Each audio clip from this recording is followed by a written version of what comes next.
Curhat Denny Sumargo jarang sentuh istri saat awal pernikahan, mengaku tak nafsu. Presenter dan YouTuber Denny Sumargo blak-blakan beberkan masalah rumah tangganya dengan Olivia Alan di sebuah podcast. Denny Sumargo buka-bukaan mengatakan bahwa di awal pernikahannya, ia jarang menyentuh istrinya, Olivia Alan. Pasalnya, Denny Sumargo akui tidak memiliki hasrat terhadap istrinya itu.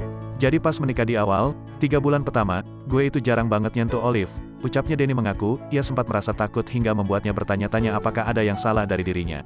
Mendengar jawaban Denny Sumargo tersebut, sontak host dalam podcast penasaran, apa sebenarnya yang membuat Denny memutuskan untuk menikahi istrinya itu.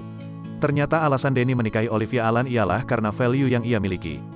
Jadi saat gue nikah dengan Olivia, yang gue lihat itu adalah value-nya, kemudian tumbuhlah sayang. Pada awal pernikahan, Olivia ternyata sempat protes dengan sikap suaminya itu. Bagaimana mungkin, seorang suami tidak ada di tempat tidur saat awal pernikahan dan memilih untuk bekerja hingga pagi. Ternyata sebelum menikah, Denny Sumargo juga tak yakin dengan keputusannya itu. Bukan karena tidak menyayangi Olive, namun menurutnya rasa sayang yang ia miliki tidak terlalu dominan. Mengingat usia yang sudah tidak muda lagi, Denny Sumargo tak ingin rencana pernikahannya itu gagal lagi. Meski begitu, kini hubungan antara Denny dan Olive kian hari kian harmonis. Bahkan, menurut pengakuan Olive, hubungannya dengan suaminya itu kini kian hot.